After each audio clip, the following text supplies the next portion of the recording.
നിർമ്മാണ മേഖലയിൽ പേരാണ് പറഞ്ഞുകൊണ്ടിരിക്കുന്നത്. നിർമ്മാണ മേഖലയിൽ പ്രവർത്തിച്ചുകൊണ്ടിരിക്കുന്ന cement bricks interlock manufacturers association of Kerala അഥവാ സിമാക് എന്ന തൃശൂർ ജില്ലയിലെ സംഘടനയുടെ ഭാരവാഹികളും നേതാക്കളുമാണ് ഈ പത്രസമ്മേളനത്തിൽ ഇപ്പോൾ ഇവിടെ പങ്കെടുത്തുകൊണ്ടിരിക്കുന്നത്. ജോയി ചക്കേടത്ത് സിമാക്കിന്റെ സ്ഥാപക നേതാക്കളിൽ ഒരാളും മുൻ സ്റ്റേറ്റ് വൈസ് പ്രസിഡന്റും സ്റ്റേറ്റ് ട്രഷറർ കൂടിയായ നിലവിൽ ജില്ലാ സെക്രട്ടേറിയറ്റ് അംഗമായി തുടരുന്ന ജോയി ചക്കേടത്താണ് ഇദ്ദേഹം. സിമാക്കിന്റെ ജില്ലാ ജനറൽ സെക്രട്ടറി പ്രിയങ്കരനായ അനൂപ് ചന്ദ്രൻ, പ്രിയപ്പെട്ട ജില്ലാ വൈസ് പ്രസിഡന്റ് സന്തോഷ് ചോലൈ, ജില്ലാ ട്രഷറർ പ്രിയപ്പെട്ട അഷ്റഫ് ആര്യമ്പാട്. ഇനി പത്രസമ്മേളനം നടത്തുന്നതിന്റെ പ്രധാനമായ കാരണം, നിലവിൽ കേരളത്തിൽ എന്റെ പേര് ഞാൻ ജില്ലാ president Muhammad V K, sorry പറയാൻ വിട്ടുപോയതാണ്.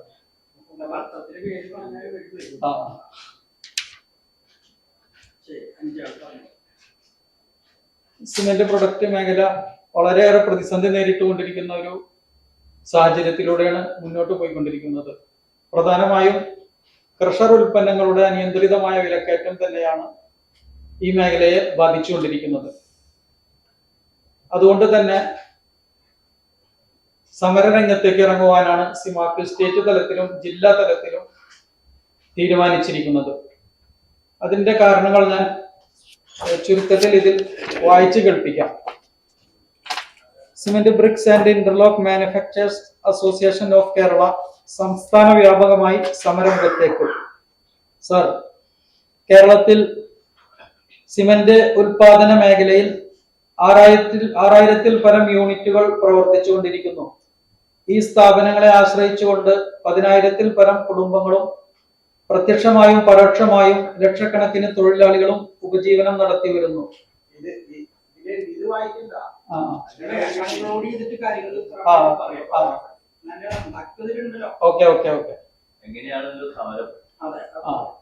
അപ്പോ സമരം നടത്തുന്നത് സംസ്ഥാന വ്യാപകമായി തന്നെ സമരം നടത്തുവാൻ വേണ്ടിയിട്ടാണ് തീരുമാനിച്ചിരിക്കുന്നത്.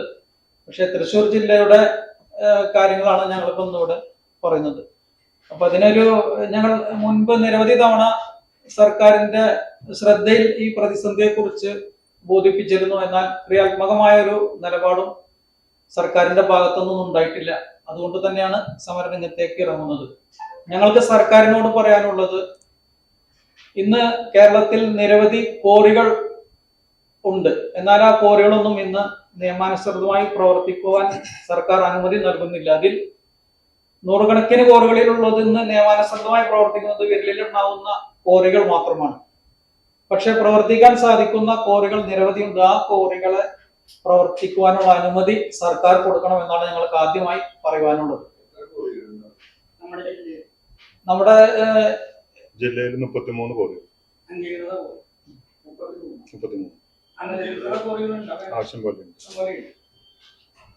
800ഓളം ക്വാറികൾ ഉള്ള സ്ഥലത്ത് ഏതാണ്ട് 100-ൽ താഴെ ക്വാറികൾ മാത്രമേ നിലവിൽ സ്റ്റേറ്റ് തലത്തിൽ തന്നെ പ്രവർത്തിക്കുന്നുള്ളൂ.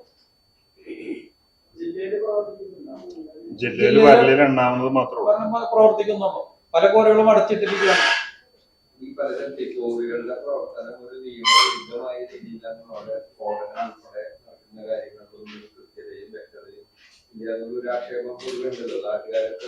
ശക്തമായിട്ട് എതിർക്കുകയാണ്. അപ്പൊ അത് ഒരു അമിക്കബിൾ സൊല്യൂഷൻ ഉണ്ടാക്കിയാലേ ചെയ്യാൻ പറ്റുള്ളൂ.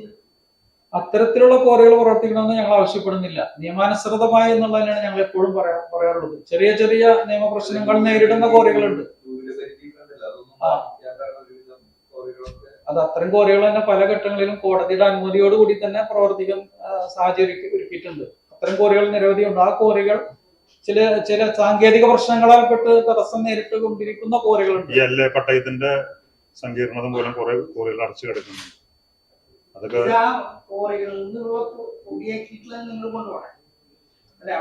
ഞങ്ങൾ ബേബി മെറ്റലും അതുപോലെ ഡസ്റ്റുമാണ്. അല്ല, ക്വാറിയിൽ നിന്ന് അത് ക്രഷറിലേക്ക് കൊണ്ടുവരും മെറ്റീരിയൽ. ആ ക്രഷർ മെറ്റീരിയൽസ് ആണ് ഞങ്ങൾക്ക് വേണ്ടത്. ഇത് ഞങ്ങളുടെ ഈ സിമെന്റ് ബ്രിക്സ് യൂണിറ്റുകളുടെ മാത്രം ഒരു ആവശ്യമായിട്ട് ഇത് നിങ്ങൾ കാണുന്നത്. സമൂഹത്തിന്റെ നിലനിൽപ്പിന്, അതായത് ഒരു ബിൽഡിംഗ് പണിയണമെങ്കിൽ സിമെന്റ് ബ്രിക്സ് അല്ലാതെ വേറെ ബദൽ വയ്ക്കാൻ ഇപ്പൊ ഒരു സാധനം അറിയില്ല. ഇത് 6000-ഓളം യൂണിറ്റുകൾ കേരളത്തില് പ്രവർത്തിക്കുന്നുണ്ട്. ലക്ഷം പേരാണ് ഇതിനെ ആശ്രയിച്ചും പ്രത്യക്ഷമായിട്ടും പരോക്ഷമായിട്ടും ജീവിച്ചു. ടിപ്പർ അങ്ങനെ പല മേഖലകളിൽ ഇതിന് ഞങ്ങൾ പലവട്ടം മിനിസ്റ്റേഴ്സിന്റെ അടുത്ത്, വ്യവസായ മന്ത്രിയുടെ അടുത്ത് പോയപ്പോഴും വളരെ ഉദാസീനമായ മറുപടിയായിരുന്നു ഞങ്ങൾക്ക് പ്രതീക്ഷിക്കാൻ പറ്റും.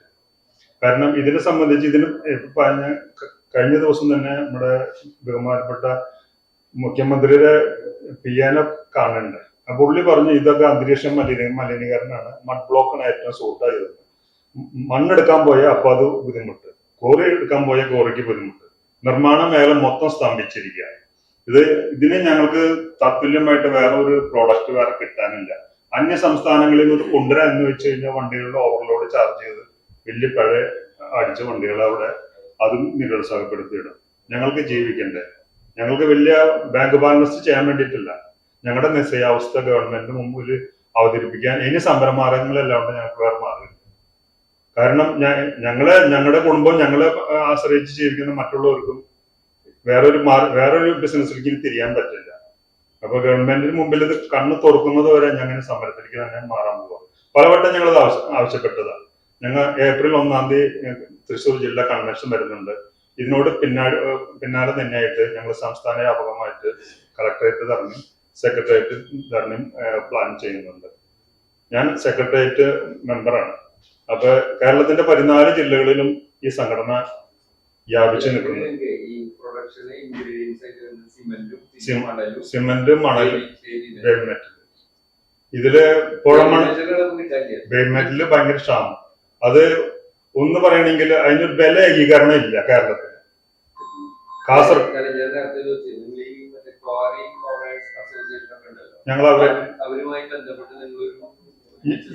ഞങ്ങളൊരു കോർഡിനേഷൻ ഗ്രൂപ്പ് ഉണ്ടാക്കിയിട്ടുണ്ട്. അതിലും ഞങ്ങൾക്കൊരു സത്യം പറയാനുള്ളതെന്ന് വെച്ച് കഴിഞ്ഞാൽ, കേരളത്തിന്റെ വടക്കേറ്റത്ത് ഒരു ക്യൂബിക്കടി ബേബി ചെടിക്ക് 34 രൂപയാണെങ്കിൽ അത് കോട്ടയത്ത് വരുമ്പോൾ 64 രൂപ. എല്ലാം ഭൂമിയുടെ അടിയിൽ നിന്ന് ഖനനം എടുക്കുന്ന മെറ്റീരിയലാണ്. അതിന് വില ഏകീകരണം ഗവൺമെന്റ് തന്നെ അത് കൊണ്ടുവരണം. കേരളത്തിന്റെ അകത്ത് ഭൂമിയുടെ അടിയിൽ നിന്ന് നമ്മൾ ഖനനം ചെയ്യുന്ന മെറ്റീരിയൽസിന് എല്ലാവർക്കും ഒരേ വില ഏകീകരിക്കണം. അത് ഏറ്റവും മർമ്മപ്രധാനമായ കാര്യം. ഇതില് കുത്തക മുതലാളികളുടെ കടന്നുകയറ്റം ധാരാളം ഉണ്ട്. ഇപ്പൊ നിങ്ങൾക്ക് ഞാൻ പേരെടുത്ത് പറയുന്നില്ല, കേരളത്തിലെ കോറികൾ എല്ലാം ഓരോ വിഭാഗങ്ങളിലെ കയ്യിൽ അകപ്പെട്ടിരിക്കും. അവര് പറയുന്നതാണ് കാര്യം. പുഴകളിലും മണ്ണ്, നമ്മുടെ ആദ്യമൊക്കെ നമ്മൾ ഉപയോഗിച്ചിരുന്ന മണല് കുമിഞ്ഞു കൂടി കിടക്കുക. അത് തന്നെ കോറിയാൽ തന്നെ ഈ എംസാൻഡിന്റെ ഒരു ഉപയോഗം നമുക്ക് കുറയ്ക്കാൻ പറ്റും. അപ്പൊ കോറിയിലെ മെറ്റീരിയൽസിന് ഞങ്ങളെ പോലുള്ള പ്രൊഡക്റ്റിനൊക്കെ അത് ഉപയോഗിക്കാൻ കിട്ടും. അതിനും തടയിടുന്നത് ഈ മാഫിയ രീതികളാണ്. മണലെടുത്താൽ ഗവൺമെന്റിന് തന്നെ നല്ലൊരു വരുമാനം അതിൽ നിന്ന് കിട്ടും. ഇപ്പൊ പല പുഴകളിൽ നിന്ന് മണൽ വാരാൻ അനുവാദം കൊടുത്തിട്ടുണ്ടെങ്കിലും അതൊന്നും വ്യക്തമായ രീതിയോടെ എല്ലാവർക്കും നീങ്ങിക്കൊണ്ട് അതിപ്പോഴും ചെയ്യുന്നുണ്ട്. ഭാരതപ്പുഴയിൽ നിന്ന് ഇപ്പൊ ലൈസൻസ് കൊടുത്തിട്ടുണ്ട്. പക്ഷെ അതൊന്നും കാര്യമായ രീതിയിലൊന്നും ഇപ്പൊ കാലടി പുഴ, ചാലക്കുടി പുഴ, അങ്ങനെ ഓരോ ഡാമുകളിൽ എത്ര കോടിക്കണക്കിന് രൂപ വരെ മണൽ കെട്ടിക്കിടക്കുന്നു.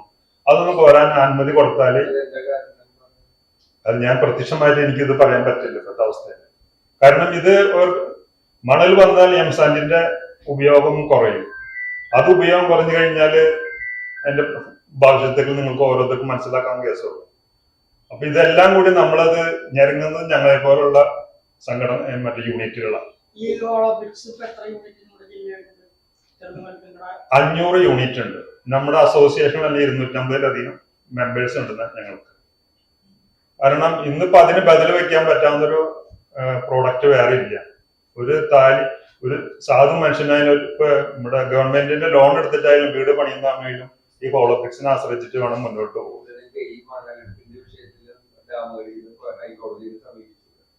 അല്ല, അത് മന്ത്രിസഭയിൽ നിന്ന് അനുവാദം കിട്ടിയാലല്ലേ അത് മുന്നോട്ട് പോകാൻ പറ്റുള്ളൂ. തീരുമാനം എടുത്തിട്ടില്ല. അങ്ങനെ എല്ലായിടത്തും അതിന് കർശനമായ തീരുമാനങ്ങൾ എല്ലാവരും കൊടുക്കുന്നത്. നൂലാമാലകളിൽ പെട്ടതൊക്കെ തീർച്ചയായിട്ടും ബ്രിക്സിന്റെ വിലയിലെ ഏകദേശം ഏകീകരണം ആയിട്ടുണ്ട്. കാരണം സാറേ അതിൽ 2-3 കാര്യങ്ങൾ പറയാം. കടബാധ്യതയിൽ പെട്ട് മുങ്ങി താണു നിൽക്കുന്ന ഓരോ യൂണിറ്റുകളാണ്. അപ്പൊ അവനെ സംബന്ധിച്ചും ഇന്നൊരു 1000 കട്ട അടിച്ചു വെച്ചിട്ട് പിറ്റേ ദിവസം അത് വിറ്റ് പോകാണ്ട് വരുമ്പോൾ സിമെന്റുകാർ വന്ന് പൈസ ചോദിക്കുമ്പോൾ കിട്ടിയ വലിക്കത് എടുത്തു കൊടുക്കണം. അവന്റെ നിവൃത്തികേടുമുണ്ട്. സംഗതി നമുക്കൊരു റേറ്റ് ഏകീകരണം വന്ന് ഒരു കട്ടയുമ്പോൾ നമുക്ക് 2 രൂപ വെച്ച് പ്രോഫിറ്റ് കിട്ടിയാലാണ് ഈ സ്ഥാപനം നിലനിന്ന് പോകുള്ളൂ. അതിനിപ്പുറത്ത് നമ്മളെ ചൂഷണം ചെയ്യുന്നത് പല മേഖലകളിൽ നിന്നാണ്. ഒന്ന്, ലേബേഴ്സിന് കിട്ടാനില്ല. അന്യ സംസ്ഥാന തൊഴിലാളികളാണ് നമ്മുടെ പണിക്കാർ വരുന്നത്. അവര് വളരെ ഡിമാൻഡ് ആയിക്കൊണ്ടിരിക്കുകയാണ്. ആദ്യം ഇപ്പൊ ധാരാളം വന്നിരുന്നത്, അപ്പൊ അവരില്ല. അതിന്റെ അവിടെ കൂടെ ഈ ക്രഷർ മെറ്റീരിയൽസിന്റെ ദൗർബല്യം. ഞങ്ങൾ അടച്ചിട്ടിട്ട് സ്ഥാപനം ഞങ്ങൾ ഇല്ല, അത് തീരുമാനിച്ചിട്ട് ഞങ്ങൾ ഒന്നും കൂടി മിനിസ്റ്റർ കാണാൻ ഉദ്ദേശിക്കുന്നുണ്ട്. അത് കഴിഞ്ഞ എന്തായാലും മാർച്ചില് സമരത്തിലേക്ക് തന്നെ ഇറങ്ങാൻ പോവാണ്. അപ്പൊ എനിക്കിത് പറയാനുള്ളത്, നിങ്ങളുടെ ഭാഗത്തുനിന്ന് ഇതൊരു ഞങ്ങളുടെ ഒരു ഇൻഡിവിജ്വൽ പ്രശ്നം അല്ലാത്ത രീതിയിൽ, കാരണം നിങ്ങൾ മനസ്സിലാക്കണം, ഒരു സമൂഹത്തിന് വേണ്ടിയിട്ടാണ് ഞങ്ങൾ ഈ സമരത്തിലേക്ക് ഇറങ്ങുന്നത്. ഇത് നിങ്ങളുടെ ഭാഗത്തുനിന്ന് വേണ്ടത്ര ഒരു പ്രചാരം കൊടുത്തിട്ട് ഗവൺമെന്റിന് മുമ്പിൽ എത്തിക്കാനുള്ള നല്ല മനസ്സുണ്ടാവും. കാരണം ഈ പ്രോഡക്റ്റ് എന്ന് പറഞ്ഞത് ഞങ്ങളുടെ ജീവിതമാർഗം തന്നെയല്ല, ഈ സമൂഹത്തിന് വേണ്ടിയിട്ടുള്ള ഒരു പ്രോഡക്റ്റ് ആണ്. സിമെന്റ് ആയാലും ഇന്റർലോക്ക് ബ്രിക്സ് ആയാലും. അതിനിപ്പോ ഒരു എക്സാമ്പിൾ പറയാം. നമ്മളിപ്പോ ആന്ധ്രയിൽ നിന്ന് ഈ കരിങ്കല്ലിന്റെ പാളികൾ വരുന്നുണ്ട്. 5% ഈ കരിങ്കല്ലിന്റെ കോറിക്ക് ടാക്സ് കൊടുക്കുന്നത്, ഈ നാച്ചുറൽ സ്റ്റോൺ എന്ന് പറഞ്ഞത്. നമ്മുടെ പ്രോഡക്റ്റിന് 18% ഗവൺമെന്റ് ഈടാക്കുന്നത്. ഈ 5% കൊടുത്ത് അവിടെ നിന്ന് വരുന്ന ഈ കരിങ്കല്ല് പാളികള് ഒട്ടനവധി ടാക്സ് വെട്ടിച്ചും ഓവർലോഡ് കയറ്റിട്ടാണ് ഇവിടേക്ക് വരുന്നത്. ഈ കാര്യം ഞങ്ങൾ വ്യവസായ മന്ത്രിയുടെ അടുത്ത് പറഞ്ഞു, സാറേ ഇതൊരു ആഡംബര ടാക്സിലേക്ക് കൊണ്ടുവരണമെങ്കിൽ അതിന്റെ കാര്യമായ ഉപയോഗം ഇവിടെ നിൽക്കും, ഞങ്ങളുടെ സ്ഥാപനങ്ങൾക്ക് നിലനിൽക്കാൻ സാധിക്കും. അപ്പൊ അന്നത്തെ വ്യവസായ മന്ത്രി രാജീവ് പറഞ്ഞത്, ഇത് നമുക്ക് തടയിടാൻ പറ്റില്ല, അത് ഗവൺമെന്റിന് ആന്ധ്രയിൽ നിന്ന് വരുന്നതാണ്, അത് ആന്ധ്ര ഗവൺമെന്റാണ് അതിന് ചെയ്യേണ്ടത്. അങ്ങനെ എല്ലാത്തിനും ഒരേ നൂലാമാലകൾക്കൂടെയാണ് ഞങ്ങളിപ്പോ പോയിക്കൊണ്ടിരിക്കുന്നത്. 18 5% ഇപ്പൊ കൊടുത്തുകൊണ്ടിരിക്കുന്നത്. 18 ആക്കണം.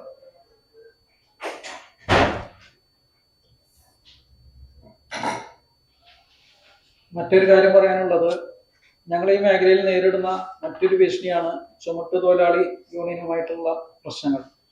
ബഹുമാനപ്പെട്ട സുപ്രീം കോടതിയുടെയും അതുപോലെ തന്നെ കേന്ദ്ര സംസ്ഥാന സർക്കാരുകളുടെയും ഉത്തരവ് പ്രകാരം ഒരു ഉപഭോക്താവിന്, ഗാർഹിക ഉപഭോക്താവിന് സ്വന്തമായി ഇറക്കുവാനും അയാൾക്ക് ഇഷ്ടപ്പെട്ട ആളുകളെ കൊണ്ട് ഇറക്കിപ്പിക്കുവാനും അതുപോലെ തന്നെ ടിപ്പറിൽ കൊടുന്ന് തട്ടുവാനുമുള്ള നിയമം നമ്മുടെ നാട്ടിലുണ്ട്. ഈ നിയമം നിലനിൽക്കുമ്പോൾ തന്നെ ഞങ്ങളെപ്പോലെയുള്ള ചെറുകിട വ്യവസായികളെ ഭീഷണിപ്പെടുത്തി, വീട്ടുകാരെ ഭീഷണിപ്പെടുത്തി ചുമട്ട് തൊഴിലാളികൾ അവിടെ വന്ന് ലോഡ് ഇറക്കുകയും ഫലമായി അവർ തന്നെ ലോഡ് ഇറക്കുകയും കയറ്റുകയും ചെയ്യുന്ന ഒരു പ്രവണതയുണ്ട്. ഇനി അഥവാ ടിപ്പറിൽ കൊണ്ടുവന്ന് തട്ടിയ സാധനങ്ങളാണെങ്കിൽ അവർ പിന്നീട് വന്ന് ഞങ്ങളിൽ നിന്നോ അല്ലെങ്കിൽ ആ വീട്ടുകാരിൽ നിന്നോ പണം വാങ്ങുന്ന നോക്കുകൂലി എന്ന് തന്നെ പറയാവുന്ന രീതിയിലും കാര്യങ്ങൾ മുന്നോട്ട് പോകുന്നുണ്ട്. ഇത്തരം പ്രവണതകൾ നമ്മുടെ നാട്ടിലുള്ളത് കൊണ്ടാണ് ഇത്തരത്തിൽ ഞങ്ങളെപ്പോലെയുള്ള ചെറുകിട വ്യവസായങ്ങൾ ഇതര സംസ്ഥാനങ്ങളിലേക്ക് അവരുടെ ബിസിനസ് അങ്ങോട്ടേക്ക് പറിച്ചു നടപ്പെടുന്നത്. ഈ കാര്യത്തിൽ സർക്കാർ ശ്രദ്ധ ചെലുത്തണമെന്നാണ് ഞങ്ങൾക്ക് സർക്കാരിനോട് ആവശ്യപ്പെടുവാനുള്ളത്. മറ്റൊരു പ്രതിസന്ധി ഞങ്ങൾ നേരിടുന്നത്, ഞങ്ങളുടെ തൊഴിൽ മേഖലയിൽ ഇതര സംസ്ഥാന തൊഴിലാളികളാണ് മെഷീൻ ഓപ്പറേറ്റർമാരായും അതുപോലെ തന്നെ ഈ മേഖലയിൽ തൊഴിൽ ചെന്നവരായും കൂടുതലായിട്ടും ഉള്ളത്. നമ്മുടെ നാട്ടിൽ നിരവധി ചെറുപ്പക്കാർ തൊഴിൽ രഹിതരായിട്ടുള്ളവർ ഉണ്ട്. അവർക്ക് ഓപ്പറേറ്റർ ജോലി ചെയ്യുവാനും ഈ മേഖലയുമായി ബന്ധപ്പെട്ടുള്ള മറ്റുള്ള ജോലികൾ ചെയ്യുവാനുള്ള പരിശീലനം സർക്കാർ നൽകുകയാണെങ്കിൽ ഈ മേഖലയിലെ തൊഴിലാളികൾ ഇല്ലാത്ത ഒരു ക്ഷാമം പരിഹരിക്കുവാൻ സാധിക്കുമെന്ന് കൂടി ഞങ്ങൾ ഓർമ്മപ്പെടുത്തുകയാണ്.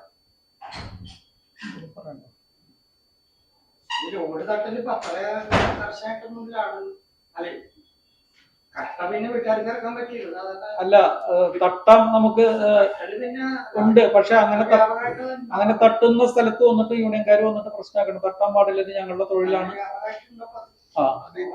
നമ്മുടെ ഈ തൃശ്ശൂർ ടൗണില് ഒരു കട്ട നമുക്ക് കുത്താൻ പറ്റില്ല, അവർ സമ്മതിക്കില്ല, പറ്റില്ല. തൃശ്ശൂർ ടൗണില് പബ്ലിക്കിൽ ഒരു ടിപ്പർ എന്ന് പറഞ്ഞാൽ ടിപ്പ് ചെയ്യാനുള്ള സൗകര്യമുള്ള സർക്കാർ അനുവദിച്ചിട്ടുള്ള യന്ത്രവൽക്കരണമാണ്. അതിൽ ടിപ്പ് ചെയ്യാൻ അവർ സമ്മതിക്കില്ല. അവർക്ക് അതിന്റെ പൈസ കൊടുക്കേണ്ടത്.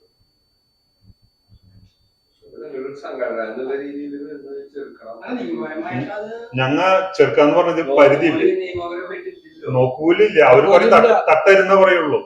തട്ടി കഴിഞ്ഞാൽ അവര് പിന്നെ ഞങ്ങളെ നിങ്ങൾക്ക് അറിയാലോ, അതെ അനുവദിക്കില്ല. ഞങ്ങൾ തടയാറുണ്ട്. ഈ സംഘടന എന്നുള്ള രീതിയിൽ ഞങ്ങൾ പല സ്ഥലങ്ങളിലും പോയിട്ട് തടയുന്നുണ്ട്. ഞങ്ങൾ മണ്ണത്തിൽ വലിയ പ്രശ്നം ഉണ്ടാക്കിയത് ഇത് പറഞ്ഞിട്ട്. എല്ലാ യൂണിയനും ഉണ്ട് ഇതില്. അതിൽ രാഷ്ട്രീയമൊന്നുമില്ല. എല്ലാ യൂണിയൻകാരും